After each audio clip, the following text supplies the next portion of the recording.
Imaginez un instant un manuel pour les dirigeants. Un guide si brutalement honnête qu'il a été mis à l'index pendant des siècles. Eh bien, ce manuel existe, c'est Le Prince de Nicolas Machiavel, et aujourd'hui on va décortiquer ensemble ses secrets. Ce livre a plus de 500 ans et dès sa sortie, ça a été un choc. Il a été banni, brûlé, et pourtant, il est encore et toujours étudié par les leaders du monde entier. Alors comment un texte si ancien peut-il rester si pertinent et, disons-le, si dangereux? Alors, qu'est-ce qu'il y a à l'intérieur de ce guide si puissant, si sulfureux? Allez, on plonge directement au cœur de la pensée de Machiavel. Premier point, et c'est fondamental, Machiavel a complètement cassé les codes de son époque. Avant lui, les livres pour les princes, c'était un peu le monde des bisounours. On décrivait des mondes parfaits, des dirigeants vertueux. Lui, il a fait tout l'inverse. Il a décidé de peindre la réalité, toute crue, impitoyable. Et voilà l'idée centrale. Ici, on oublie la morale. On parle de réalisme pur et dur.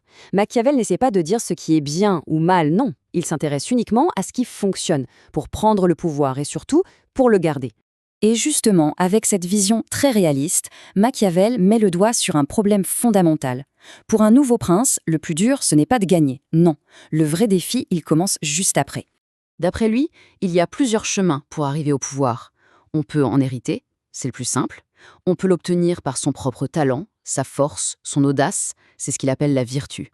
On peut aussi compter sur la chance ou l'aide des autres, ça c'est la fortuna. Ou alors tout simplement par le crime. Mais peu importe la manière, le constat de Machiavel est sans appel. C'est dans une principauté nouvelle que toutes les difficultés se rencontrent. En clair, prendre le pouvoir, c'est une chose. Mais le consolider, s'assurer qu'on ne va pas tout perdre le lendemain, ça c'est une autre paire de manches. Et c'est là, bien sûr, que Machiavel devient machiavélique. Il ne se contente pas de poser le problème, il donne des solutions. Un véritable guide de survie avec des règles pratiques et souvent vraiment brutales. Pour lui, la stratégie dépend d'abord de la structure du pouvoir qu'on veut conquérir.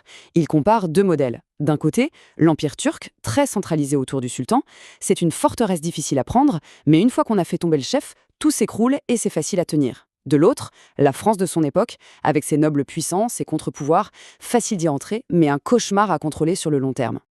Alors, comment on fait concrètement pour sécuriser un nouveau territoire? Machiavel nous donne une feuille de route. D'abord, il faut aller vivre sur place pour sentir le pouls du pays et étouffer les révoltes dans l'œuf. Ensuite, implanter des colonies fidèles. Puis, jouer un jeu diplomatique, se faire l'ami des petits voisins et affaiblir les gros. Et enfin, l'étape la plus radicale, éliminer jusqu'au dernier membre de l'ancienne famille au pouvoir, radicale mais efficace. Et cette logique, on la retrouve dans une de ses citations les plus célèbres. Si on doit faire du mal à quelqu'un, il faut frapper si fort qu'on n'ait plus jamais à craindre sa vengeance. Pour Machiavel, la demi-mesure, en politique, c'est la pire des erreurs. Évidemment, tout ça n'est pas que de la théorie. Machiavel s'appuie sur des exemples très concrets. Et son modèle absolu, son champion, c'est un certain César Borgia, un prince qu'il admirait pour son usage audacieux de la cruauté. Alors, attention, voici la méthode Borgia pour calmer une province qui était en plein chaos. Étape 1, il nomme un type ultra brutal, un certain Ramiro d'Orco, pour faire le sale boulot et rétablir l'ordre, peu importe le prix. Étape 2, il le laisse faire, et toute la haine du peuple se concentre sur cet homme. Étape 3, une fois que le calme est revenu, Borgia fait arrêter et exécuter publiquement son propre gouverneur. Résultat, le peuple est à la fois satisfait et stupéfié.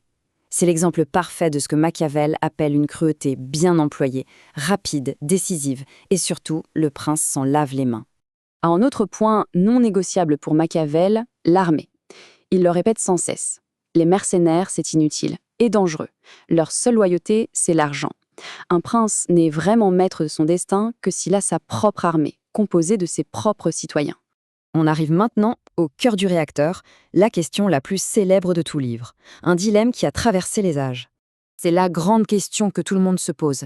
Dans un monde idéal, bien sûr, un prince serait les deux, mais la politique, c'est rarement idéal. Alors s'il faut choisir, quel est le pari le plus sûr, l'amour ou la peur? Pour Machiavel, la réponse est directe, sans aucune hésitation. Pourquoi? C'est simple. L'amour, c'est un lien fragile, qui dépend de la volonté des autres. La peur, en revanche, elle est maintenue par la crainte du châtiment. Et ça, c'est le prince qui la contrôle. C'est un outil de pouvoir beaucoup, beaucoup plus fiable. Mais, et c'est un mais absolument capital, il y a une ligne rouge à ne jamais, jamais franchir. Être craint, c'est un outil. Être haï, c'est un poison.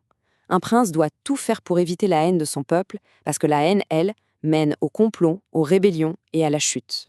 Alors, au final, que reste-t-il de tout ça? Quel est l'héritage de cette pensée si radicale, qui continue de nous fasciner et de nous déranger? Eh bien, sans le savoir, Machiavel a jeté les bases de ce qu'on appelle aujourd'hui la realpolitik. C'est cette idée que la politique, surtout au niveau international, c'est d'abord un jeu de pouvoir guidé par des intérêts pragmatiques et pas forcément par de grands idéaux moraux. Au fond, ce que Machiavel a fait, c'est une séparation nette entre la politique et la morale traditionnelle. Pour lui, on ne juge pas un dirigeant à sa bonté personnelle, mais à une seule chose, son efficacité. Est-ce qu'il a réussi à maintenir la puissance et la stabilité de son État? C'est la seule question qui vaille. Et tout ça nous laisse avec cette question éternelle, celle qui hante la politique depuis 500 ans. Est-ce que la fin justifie les moyens? Quand on regarde les dirigeants d'hier et d'aujourd'hui, on se rend compte que cette question est toujours aussi brûlante. Et la réponse, eh bien, elle n'est pas si simple.